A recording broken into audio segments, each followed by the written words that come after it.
O efeito Isaías. Parte 9. Decodificando a ciência perdida. Da oração e profecia. Greg Braden. O tempo se dobra. Um denominador comum em considerar muitas possibilidades e resultados é a referência a uma substância que forma o tecido da criação e da força que age sobre esta substância.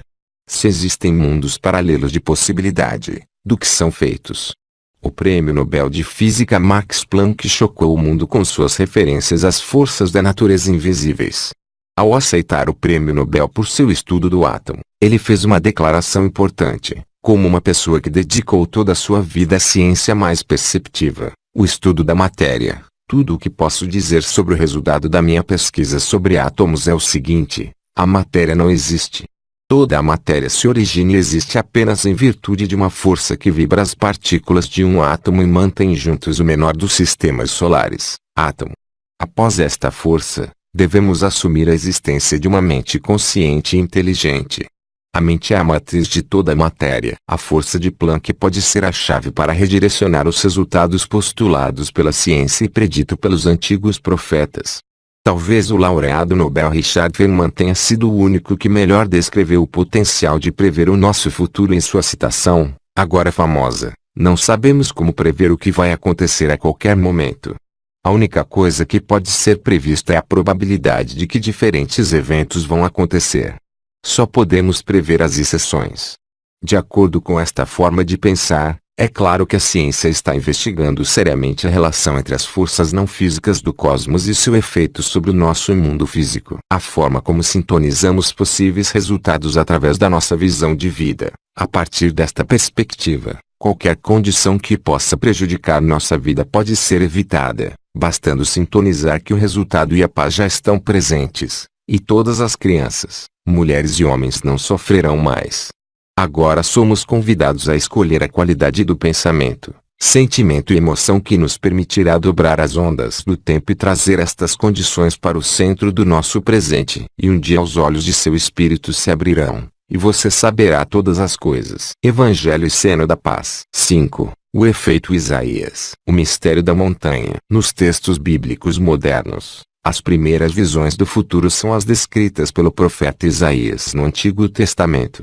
Nos manuscritos do Mar Morto, o bom estado do grande pergaminho de Isaías nos permite ver o trabalho de Isaías como um padrão para compreender as profecias apocalípticas de outras tradições, bem como vislumbrar nosso futuro através dos profetas bíblicos. Isso elimina a tediosa tarefa de examinar minuciosamente cada um dos 4 principais livros e os 12 minores de profecias bíblicas. Essa abordagem generalizada possibilita contemplar essas antigas tradições de um plano mais alto e procurar padrões de ideias, em vez de focalizar os detalhes de cada uma das visões e compará-los entre eles.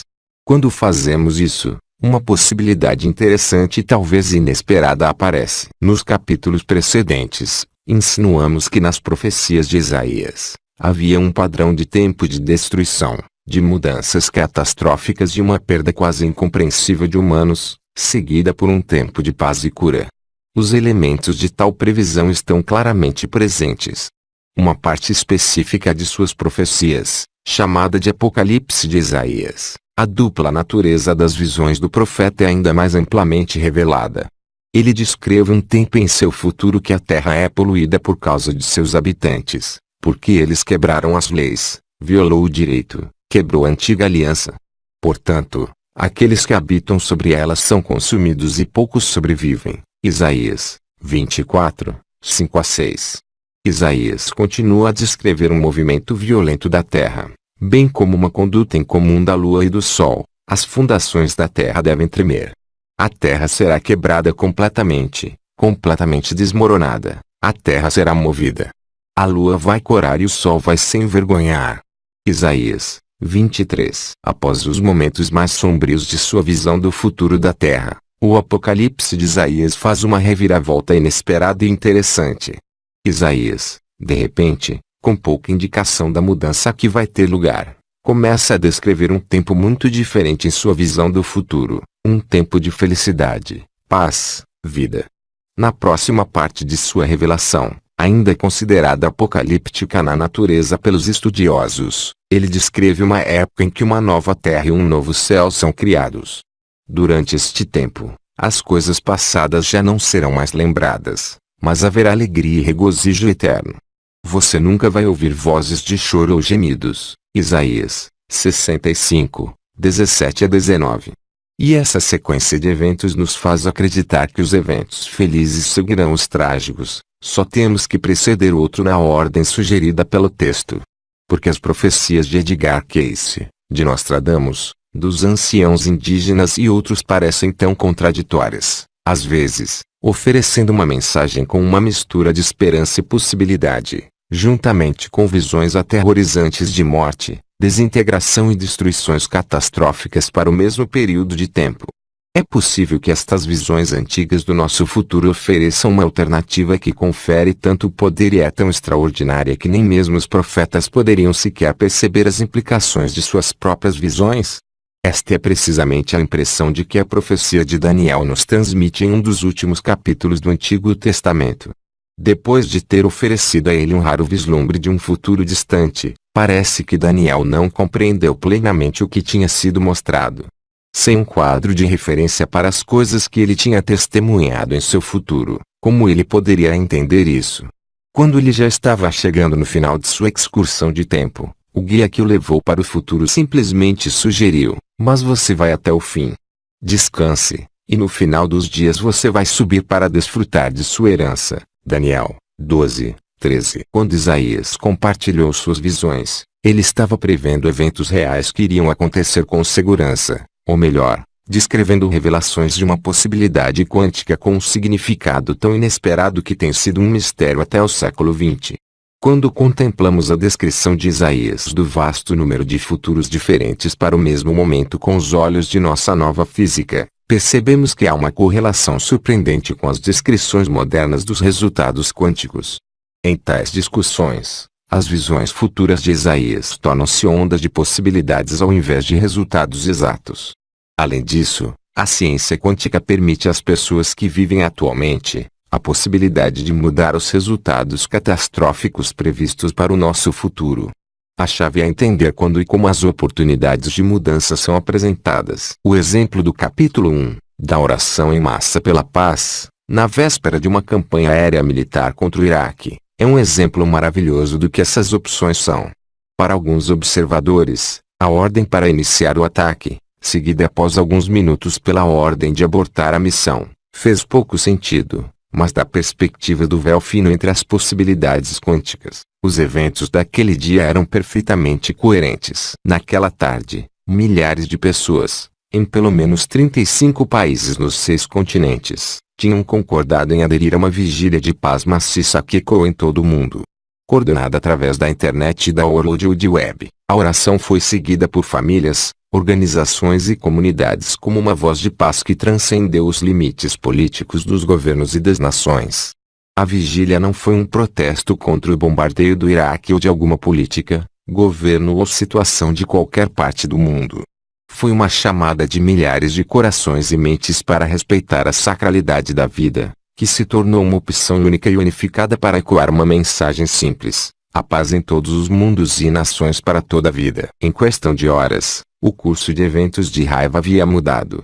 Naquele dia, aos olhos do mundo, testemunhamos o poder da consciência humana enquanto reorganizava os pedaços de eventos que já haviam sido colocados em movimento. Em vez de apelos dispersos de pessoas pedindo a intervenção divina em uma situação que parecia inevitável, a opção sincronizada de muitas pessoas, coordenada através do milagre da internet, rastejou entre os véus de possibilidades quânticas para produzir um fruto que confirmaria a vida através da paz. Em nossa qualidade de ser único como nações, famílias e indivíduos, na sexta-feira 13 de novembro de 1998, nós compartilhamos uma experiência comum. Escondidos nos lugares remotos de nossa memória coletiva, como se fossem um segredo de família. Consideramos os tabus por tanto tempo que os detalhes mais importantes teriam sido perdidos. Nossa oração pela paz abriu a porta para imensas oportunidades de cura e cooperação internacional, e para maiores expressões de amor para os nossos entes queridos. Naquela tarde de novembro demos um suspiro coletivo de alívio, enquanto era prevista uma consequência que parecia inevitável. Com isso, Nós testemunhamos o nosso poder para acabar com o sofrimento no mundo. Como podemos provar cientificamente que durante a oração de milhares de pessoas, uma nova possibilidade substituiu a guerra que já estava em andamento? Ao mesmo tempo, que outro poder senão a paz poderia ter agido em face de tal oração? Considerando isto, quais são as implicações de opções semelhantes para o futuro do nosso mundo? Por quase 3 milênios, os estudiosos examinaram as chaves que Isaías nos deixou para descobrir o que podemos esperar para o futuro. Uma vez que as culturas mudaram, as interpretações de suas profecias também mudam. As traduções que foram feitas durante os tempos da Inquisição Espanhola, por exemplo, refletem os limites rigorosos impostos pela Igreja para a interpretação mística. Hoje, a linguagem da ciência quântica oferece uma visão nova e ampliada das previsões de Isaías do futuro. Talvez o mistério das profecias de Isaías foi revelado no momento em que foram escritas. Como se convidando as pessoas de um tempo futuro para ver além do que parece óbvio, ele escreve: para você todas estas revelações são como as palavras de um manuscrito selado, que quando dado a alguém que pode ler e dizer, lê-lo, ele iria responder, eu não posso, está selado. Isaías 29, 11.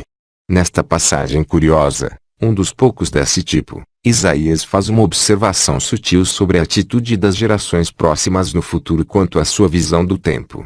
Ele sabe que o povo do futuro que pode ler sua profecia entenderá esta mensagem. No entanto, eles não irão reconhecê-lo porque o contexto nunca foi revelado. Poderia o selo de Isaías ser a descoberta das leis fundamentais da criação, da natureza e do tempo? Se ele estava realmente oferecendo essas revelações a uma geração de seu futuro distante, como poderia a visão de Isaías ser compreendida sem os elementos da física do século XX? Ao mesmo tempo, que palavras poderiam ter sido usadas em seus dias para transmitir uma mensagem tão poderosa e abstrata para as gerações futuras? O profeta nos oferece uma chave para decifrar seu aparente mistério, quando ele descreve como os habitantes do futuro distante da Terra podem escolher qual das suas visões eles querem experimentar. Com ele, Isaías abre a porta para um caminho que pode mudar para sempre as atitudes da humanidade, e por sua vez, não conseguir nada mais e nada menos do que mudar o curso de sua história. Isaías descreve uma forma de comportamento que nos permite escapar da escuridão que ele testemunhou. Ele começa se referindo a uma chave mística, através da qual as pessoas de qualquer geração serão capazes de mudar os eventos que estão em seu futuro provável. Esta chave é identificada em sua visão como uma montanha. Isaías 25, 6-7. Dentro desse monte, Isaías descreve um refúgio para os pobres, para os necessitados e aflitos, abrigo para a sombra, de chuva, para o calor. Isaías 25,4. Em uma passagem particularmente interessante, o profeta fala de um tempo que na presença da montanha, o véu que cega o povo, a malha que envolve todas as nações, serão destruídos. Aqui encontramos uma das primeiras pistas para esta profecia em particular. É claro que está se referindo à montanha como a chave para o refúgio e poder.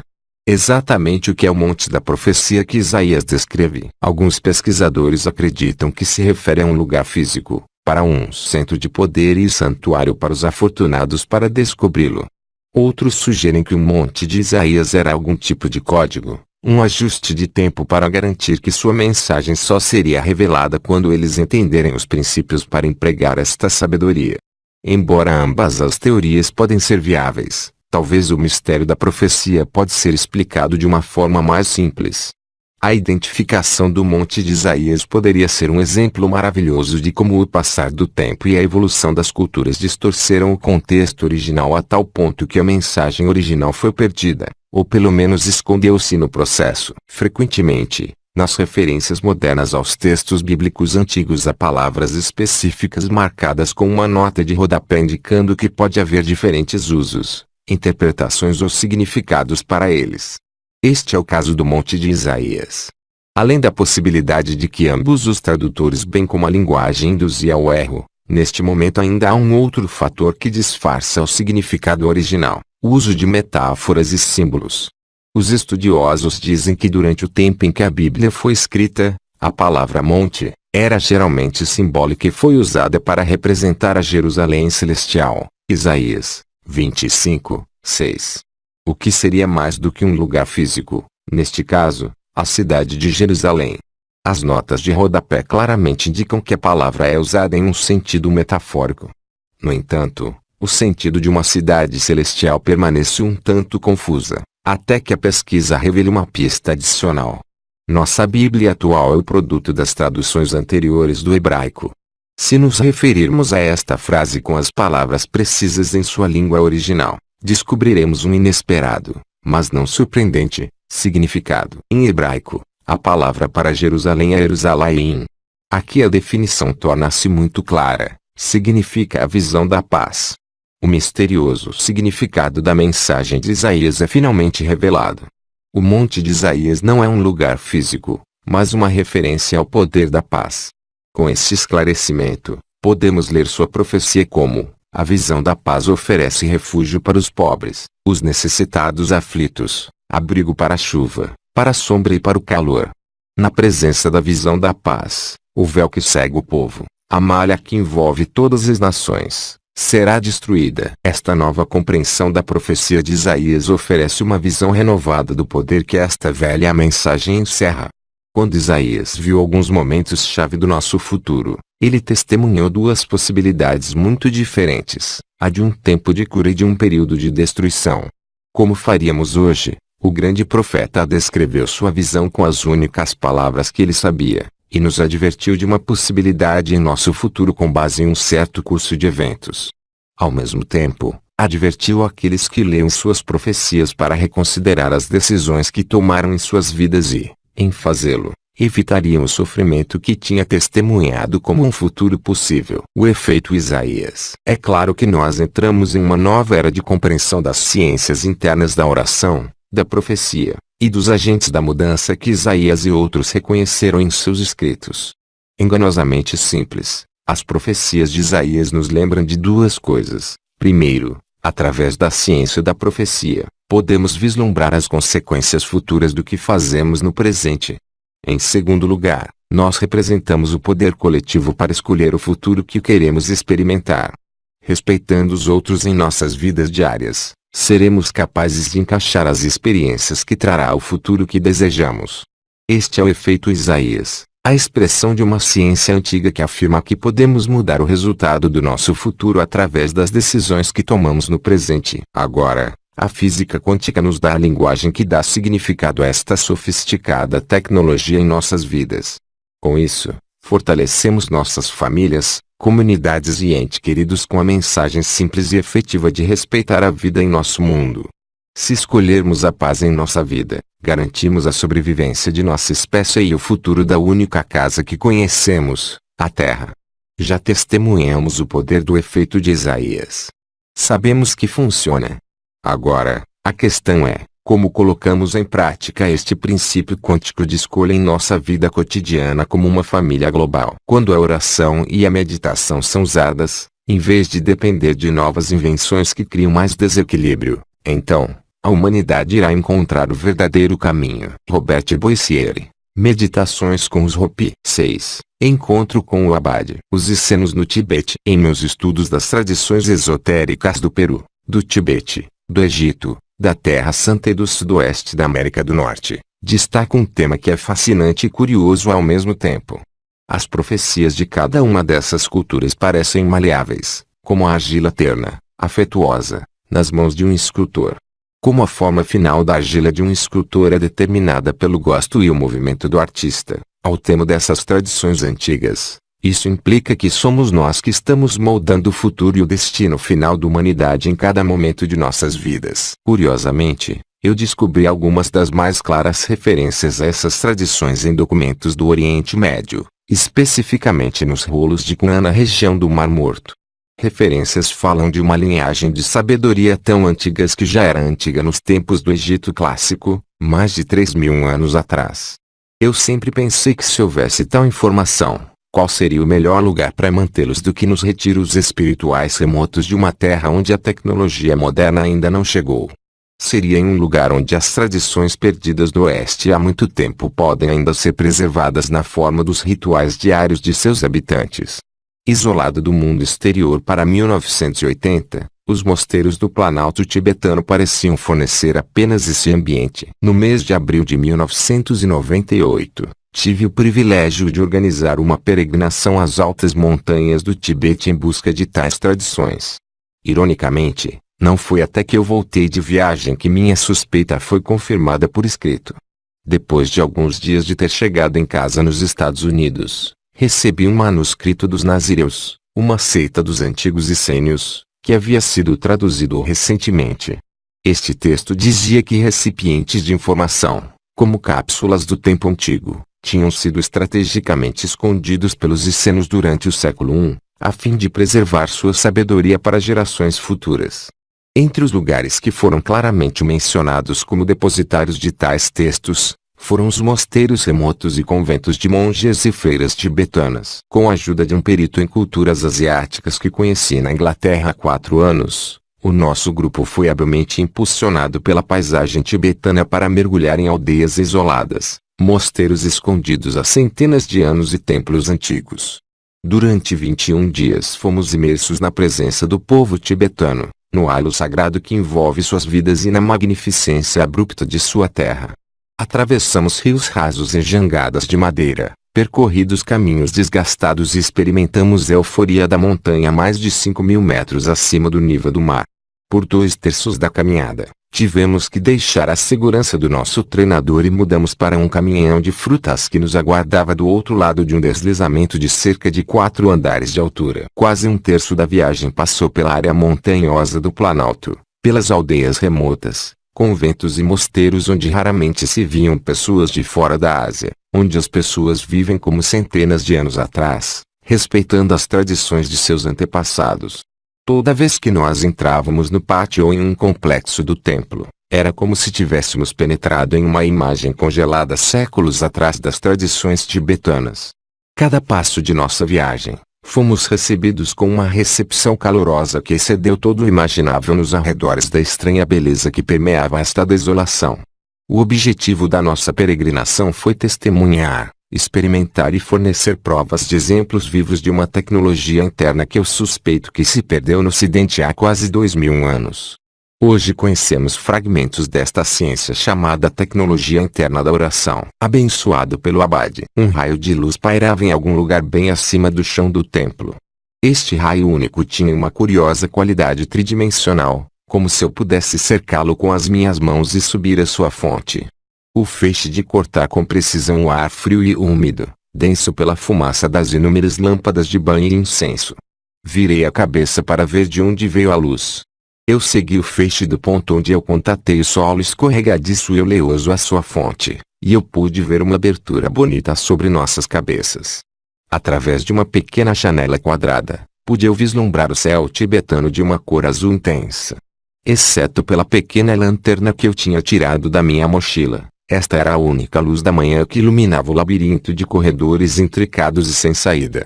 Eu gravei mentalmente a abertura que estava acima da minha cabeça. Esta seria a minha referência para o exterior, caso não houvesse outros corredores que nos levasse para o lugar de onde viemos. Eu e minha esposa deparamos com um grupo de 20 pessoas no território áspero da área montanhosa tibetana, evitando os trajetos de pedras e terra baixa fora da estrada, para alcançar este lugar. Por anos de pesquisa pessoal sobre tradições antigas, eu observei que estes fizeram alusão a uma linhagem de sabedoria esquecida nas sociedades ocidentais. Os ensinamentos das escolas de mistério, ordens sagradas e seitas esotéricas perdidas após os tempos de Cristo, apontou para uma linhagem comum de sabedoria esquecida há cerca de 1.700 anos atrás. Talvez a evidência mais clara dessas tradições seja encontrada hoje no legado das misteriosas comunidades descritas nos primeiros capítulos, os antigos essênios. As constantes referências aos essênios acabaram me levando a uma série de viagens em busca de evidências diretas e tangíveis de seus ensinamentos e de sua importância em nosso mundo atual. Em meados da década de 1980, eu estava nos desertos do Egito caminhando através das terras altas peruanas e bolivianas. Passei numerosas estadias nos desertos da América do Sul em busca de evidências atuais de sua sabedoria perdida. Minha lógica era que tal ensinamento universal deveria ter deixado mais de um texto ou manuscritos isolados no estilo dos manuscritos do Mar Morto.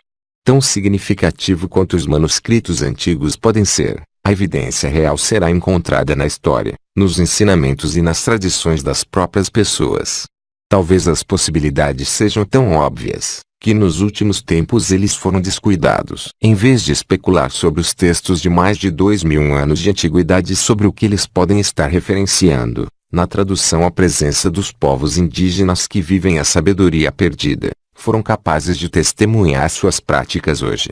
Durante o tempo que estivemos juntos, fomos capazes de esboçar as nossas perguntas e verificar as nossas respostas com uma claridade que até agora não tinha sido possível nas traduções das paredes dos templos e dos manuscritos amassados. Também aumentou o nosso respeito pelos guardiões da nossa sabedoria perdida. Adquirimos uma nova compreensão da sua cultura e de suas vidas. A chave para esta sabedoria é encontrada em documentos bastante precisos que foram preservados por um longo tempo por algumas pessoas, e estão praticamente intactas e inalteradas. Se havia tal lugar, se ainda existe hoje, Tibete pareceu como um bom lugar para começar. Isolado como tem sido do resto do mundo para 1980, muitos dos ensinamentos e arquivos foram preservados precisamente no mesmo lugar onde foram colocados séculos atrás. Escondido no telhado do mundo, em mosteiros e conventos construídos há 1500 anos, a sabedoria da linhagem dos essênios deve ser vista, preservada nos rituais e na vida e costumes do povo do lugar. Lá estávamos nós em sua busca, arrastando seus pés através de um dos corredores escuros de um desses mosteiros. Embora tivéssemos aclimatado por mais de 14 dias, o movimento rápido dos meus olhos de um lado para outro ainda produziu um efeito vertiginoso. Eu fiz um esforço para inalar profundamente, logo eu percebi que a minha respiração foi superficial e rápida. Sem dar tempo aos meus olhos para se adaptar, eu dei um passo em frente com cuidado para uma luz fraca perto do fim do corredor semelhante a uma fumaça. Ao meu lado haviam figuras imensas que pareciam nos perseguir, e a luz da minha lanterna criou um caminho fraco para a abertura. Sem parar, primeiro virei-me para um lado e depois para o outro, para iluminar as formas humanas esculpidas em proporções gigantescas. O brilho da minha lanterna descobriu grandes pinturas por trás de cada figura. Murais que foram perdidos na escuridão em direção a um telhado que eu só poderia supor estava lá. De repente, minha atenção afastou-se das figuras sinistras para se concentrar em um som baixo e familiar que vinha de longe. Como um zumbido cheio de muitos sons relacionados, as notas são repetidas em um tom contínuo. Parecia estar vindo de todos os lados de uma vez. Eu continuei a pisar com cuidado o solo escorregadio por terem 600 anos derramado o óleo sobre ele. Os monges que correram por este corredor com suas urnas de banha de iaque, o transformaram em um caminho escorregadio e perigoso. Foi o único acesso à estadia mais sagrada do mosteiro. Quando eu atravessei um limiar de madeira com relevos, o som estava aumentando em intensidade. Quando pisei no chão frio, tive que voltar e deixar meus olhos se adaptarem. As 3 paredes desta pequena câmara rodearam-me com a cintilação de pequenas chamas. Centenas de velas de manteiga de iaque em lâmpadas de bronze manchadas iluminaram o quarto com um esplendor quase surreal. Embora cada lâmpada fosse pequena, o calor produzido por todas elas juntas tornou o quarto consideravelmente morno. Um jovem monge sentou-se na minha frente, ritmicamente marcando um som em um estado de transe, enquanto cantava uma canção do livro das orações que estava na frente dele. Shinla, a voz do nosso tradutor sussurrou em meu ouvido. Em tibetano, o sufixo é adicionado no final de um nome como um sinal de respeito. Daí o nome Jin torna-se Shinla. Esta é a ala dos guardas, disse Shinla. Em antecipação à minha pergunta, antes de ser formulada, ele continuou, os guardas são as divindades que invocamos para manter as forças da escuridão longe para evitar que eles possam tentar entrar na sala. Nós mudamos os nomes dos nossos guias e tradutores para respeitar suas privacidades. Seguindo as regras do mosteiro, nós respeitosamente passamos pela esquerda, deixamos o monge para trás e fomos para a porta da próxima sala. Fui o segundo a entrar, depois do nosso guia.